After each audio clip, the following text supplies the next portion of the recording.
presentation yet. I'm using a new toy here. I was going to case Keystone, Keynote, meaning a keynote. So, I would consider what's the point, my keynote address. This is jokes and quotes. So, these are from mindful to mindless, as you can see. And I will need to proceed in the way that I program this to occur. So first we go to the mindless sexy jokes. I guess I need to be talking to my camcorder up here. So yes. And the first isn't really sexy, but it's appropriate. And that is... whenever you want to train a mule, the first thing that you should do is hit the mule over the head with a 2x4 to get the mule's attention. And then it'll be a very good student. So that's what mindless sexy jokes are meant to do. They're to get everyone's attention, get everyone on board. So they'll pay attention to my later subject matter jokes. And how did you like that fire there? So, and this one I don't think is commonly known. What's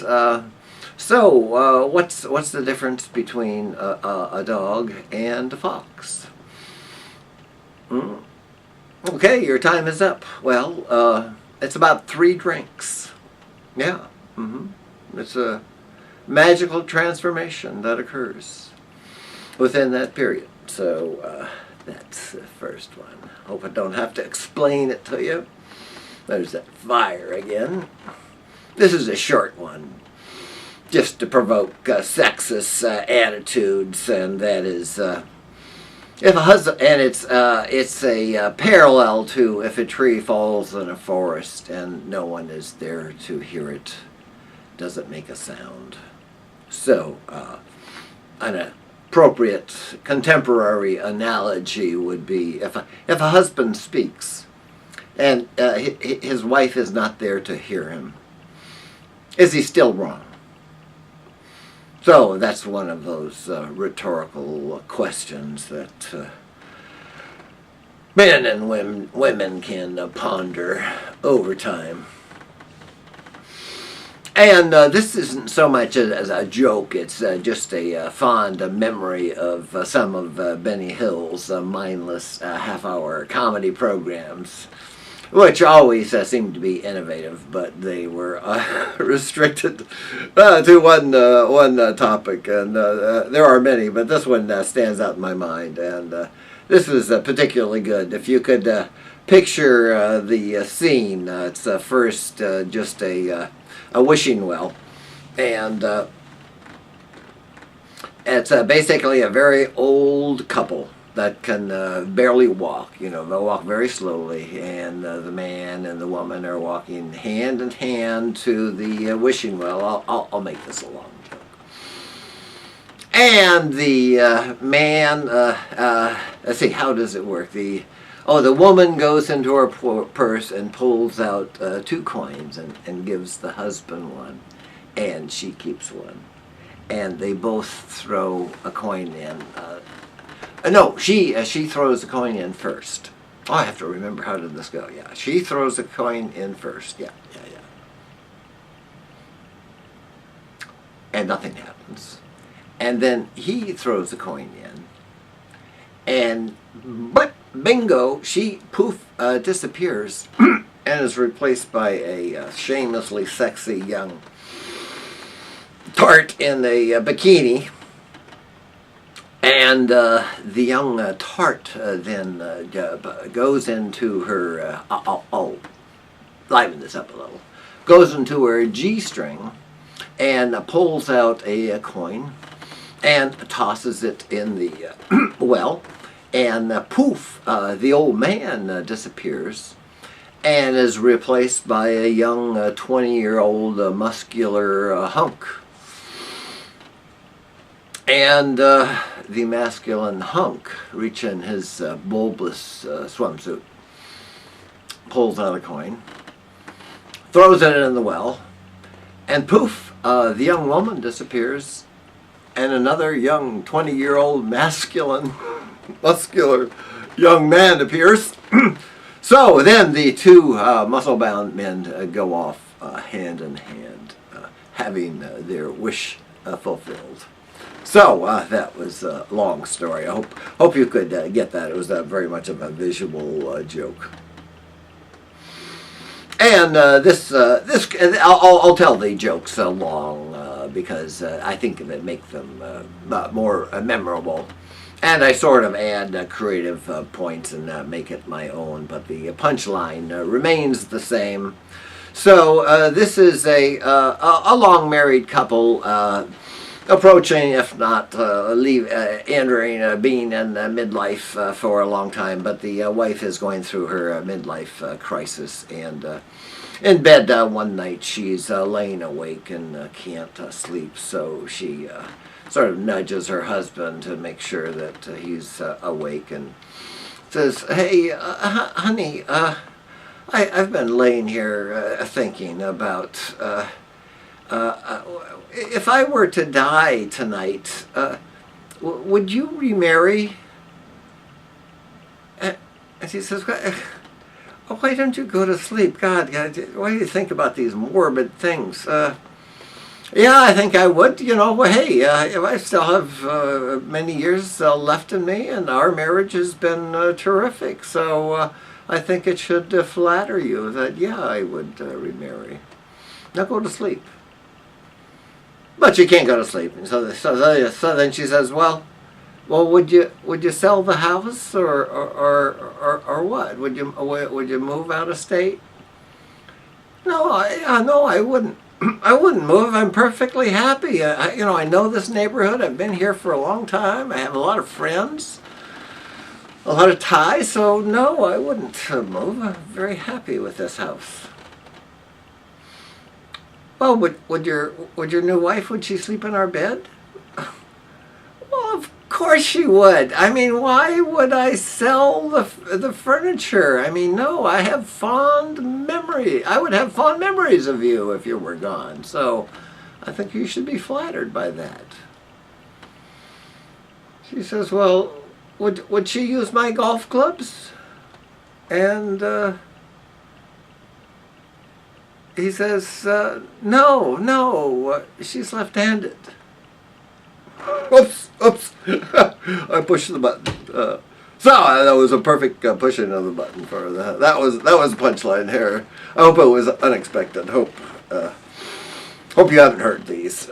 These are my favorites that I have just sort of committed to memory and always seem to recall at the appropriate time. So here we go to continue. Oh, this is going to be a very, very long joke, and this is one of my favorites because, well, I have several things here. Let's see what I have for the first bullet here. Well, that's sort of giving it away. I shouldn't have showed you that, but I can't back up. So let me tell the joke because I don't want to proceed. So Joe Buck, he's a frontiersman, but he's a prospector too. So it's very effective. So he can live out on the land on his own, just him and his horse and his donkey, and he has a nose for sniffing out gold. So he hears of the Yukon gold rush, so he is able to go up there on his own and get up higher in the Yukon River than anyone else has ever been able to proceed, and he finds a location, and he doesn't want to stake it out because he's afraid that other people will come and kill him, and so he wants to keep it secret. So he's just way up there, just mining on his own, as he's pulling out nuggets that they're out, an ounce and above. I mean, they're almost turning into pebbles and rocks.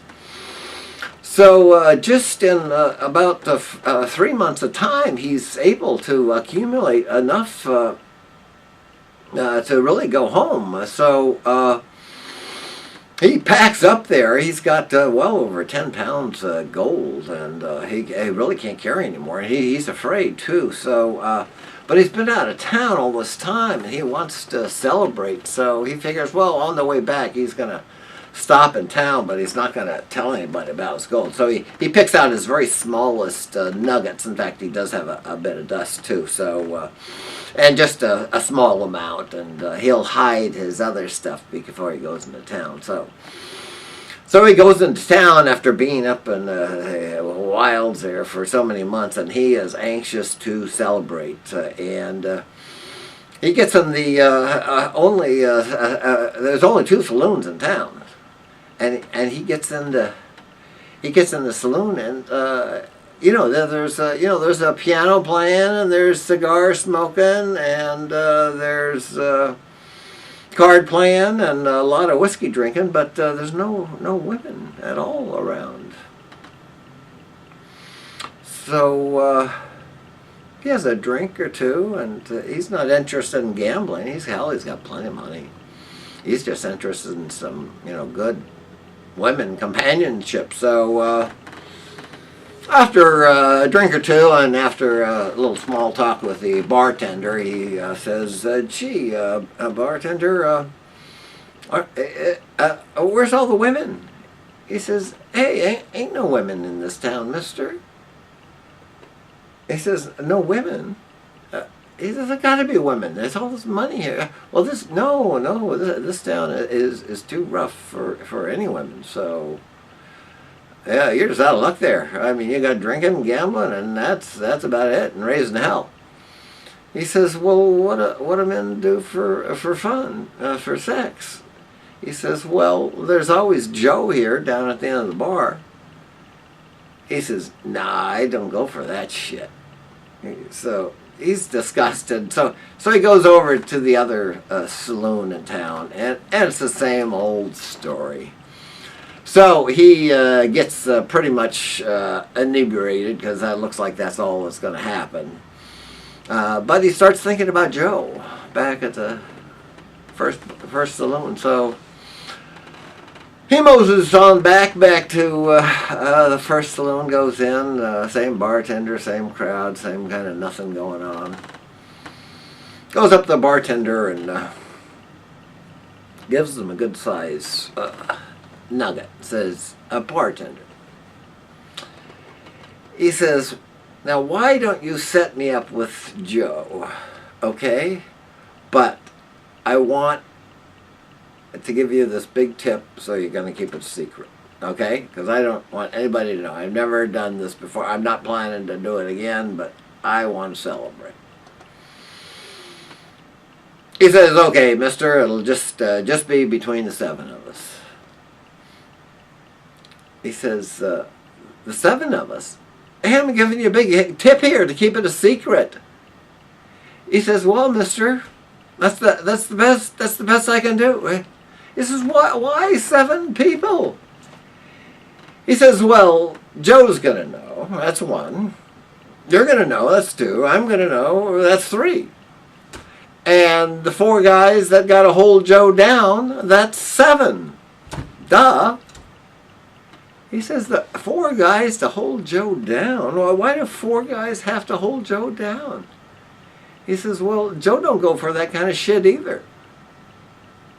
So I have to laugh at my own joke. So obviously it's so ironic here, because really nobody's gay, but it ends up being that way. So yes, and that the punchline inspires the thought in my mind here enough to put it down. And my agenda is that when sex is good, it's heavenly. It's very, very good. But when sex is bad, well, hey, it's better than nothing. So I guess Joe is better than nothing. I guess his donkey's the next in line. And this is a favorite skit that Benny Hill too of mine, and it has this punchline of, and he's pretending to talk in German, so he pronounces it Reinen.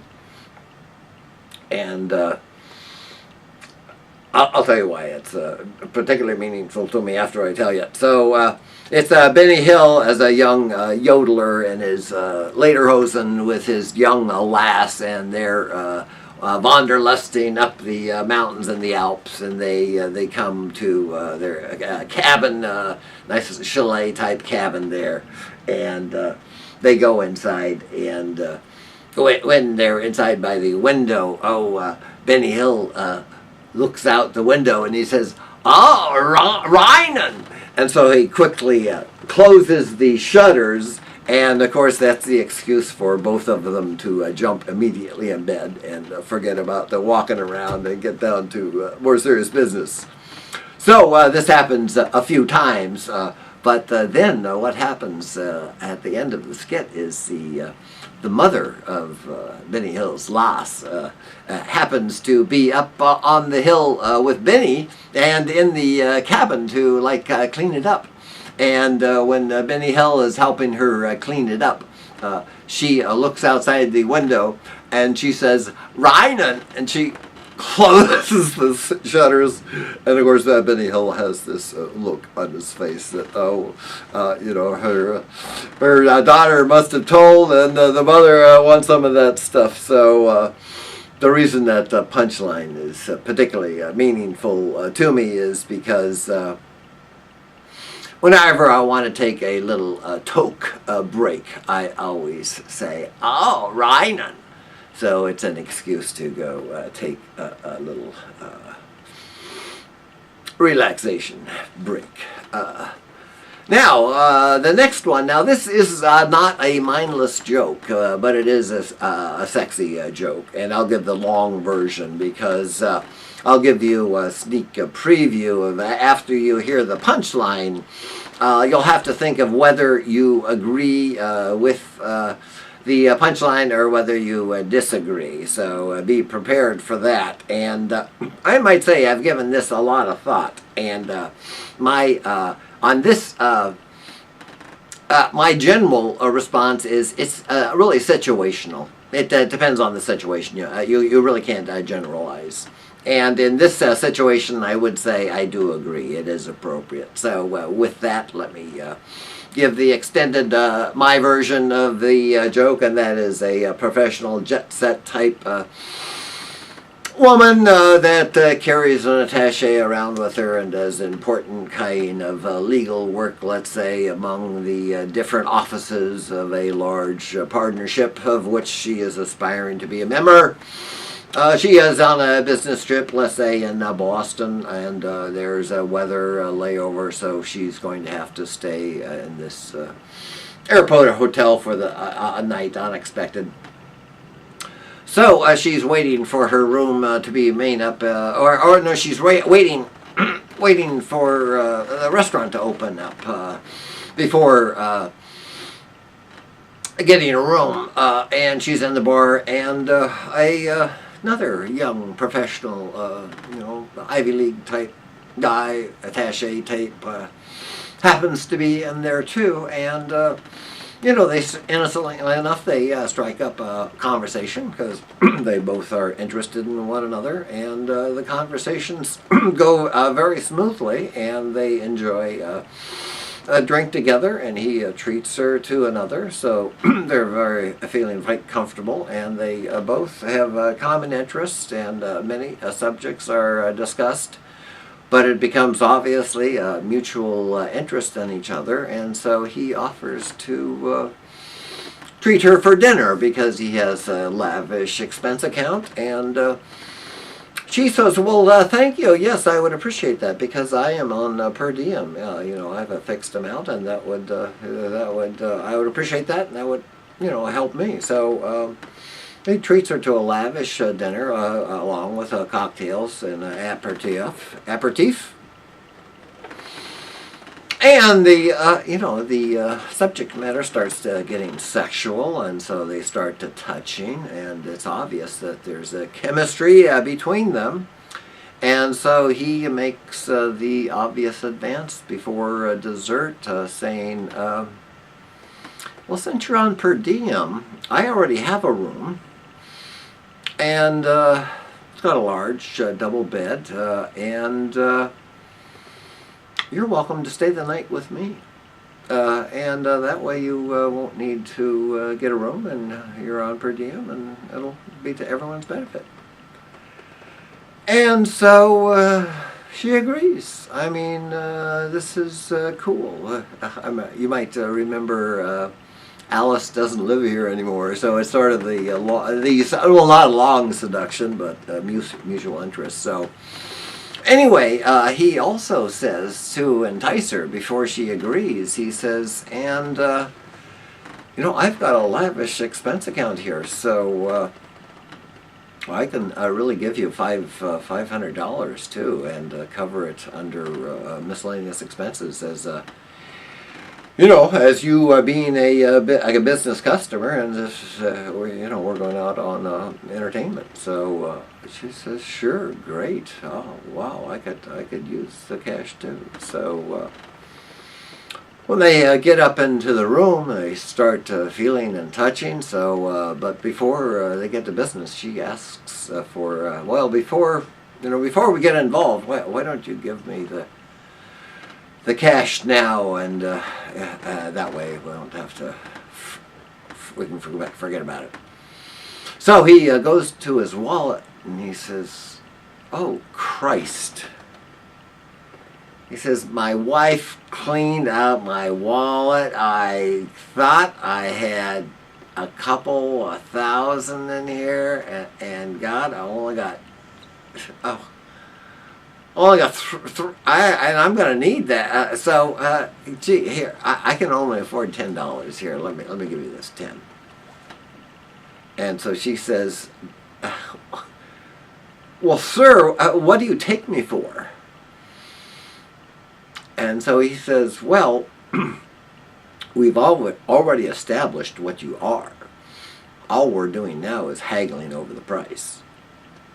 So, that's the joke. I hope it was worth the wait." So the punchline there is, the slippery slope.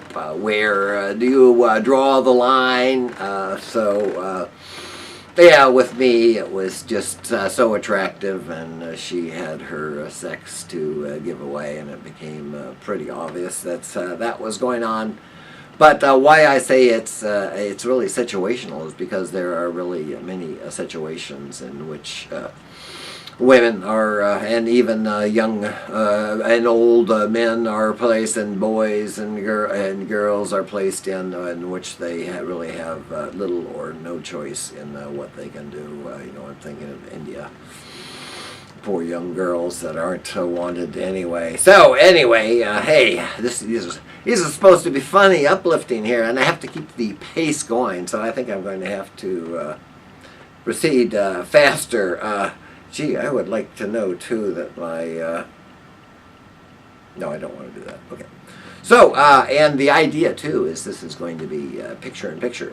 So now we're into mindful political jokes, and I'll try to speed up the pace now. Now that I hopefully got your interest and you haven't tuned out on me yet. So, what's the difference between capitalism and communism? Now, don't ponder it too long, because I'm going to tell you the answer. Well, in capitalism, man exploits man. It's that simple, okay? But in communism, it's the other way around, okay? In other words, that doesn't take much explaining. It's just humans versus humans in different situations. And my thing is any human versus human conflict, I pretty much have to pick my battles carefully. So I concentrate on more when it's human versus the earth, which is happening very often. And we're on to my next, and these are more maybe quotes or proverbs, and this one is appropriate many times. You may have heard it. Success has 1,000 fathers, but failure goes an orphan. To explain that to you, if you don't get it, I don't think you'll see many people putting Enron on their resume for accountants. But you certainly would Google. And let's see, how does this have success here? Yeah, so I don't know how that, I don't remember why I put that in there, but nobody does, okay? Oh, that would be the failure. Yeah, that would be the failure. Nobody wants to obey the bell. And onward and upward, Excelsior. 20 years ago, there was nothing here, and now it's all gone. I love that one. That happens all too often. And this one I've extended. You may have heard the first two parts, but the third part I take credit for. So, if at the age of 25, a man is not a liberal, he has no heart. I wonder if I have another state. No, I don't think so. And if by the time that same man is 50, if he's not a conservative, he's got no brain. And my extension is, if at the age of 65, the man is not concerned about his legacy, he's got no soul. So that's not so much of a joke, the third part. It's more, turns the lighthearted into serious. This is what I've sort of adapted here. So, and George W. Bush is, he just gets my blood going. But thank God he's in the past, and thank God if I can give him credit for one thing, it's for keeping his fucking mouth shut after he left office. Thank you. I got a cough. So, back when George was president, he was being interviewed, and the interviewer says, isn't it true, or is it a rumor that you were actually born in a log cabin? So Bush says, no, there's no truth to there, and there's no rumor. That was Abe Lincoln. He says, I was born in a manger. All of it. You can put anybody's name in there you want. Now this drunk or this joke has meaning, and I particularly like this joke when somebody is let's say looking for a job for a long time, and it's particularly, maybe it's cruel, but it's time to start being honest. So two drunks are walking out of a bar one night, and as they're crossing the street, the one drunk pokes the other, and he says, "Hey, look at this diamond ring that I found sitting on the sink in the bathroom." So the other drunk, he can't see it too well, so he grabs it and says, "God, let me see that." So he goes to grab it, and damn, it falls out of their hands and down onto the street. So they're both standing there, and they're bending down and even down on their knees, but they can't see shit to find it. So the guy that found the ring, he says, "Well, you stay here and look for it, and I'm gonna go get the car, and I'll bring it back here, and then I'll put the lights on it." So he goes down a couple of blocks to get the car and brings the car back, and the guy's nowhere to be found here. He's starting to wonder, God, did he find it and run off? What the hell is going on? So he looks around and he sees them all the way down at the corner at the light.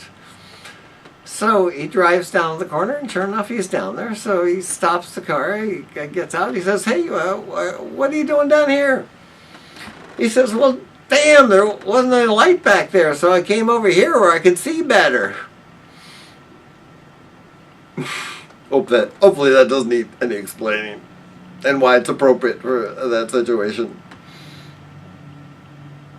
And this one I've adapted, nothing, and this is more of a quote, nothing, it's normally nothing succeeds like success, And I actually should change the spelling here, because it's nothing suck, S-U-C-K, succeeds, like excess now. So I use that often because I'm excessive in the ways I wish to be excessive.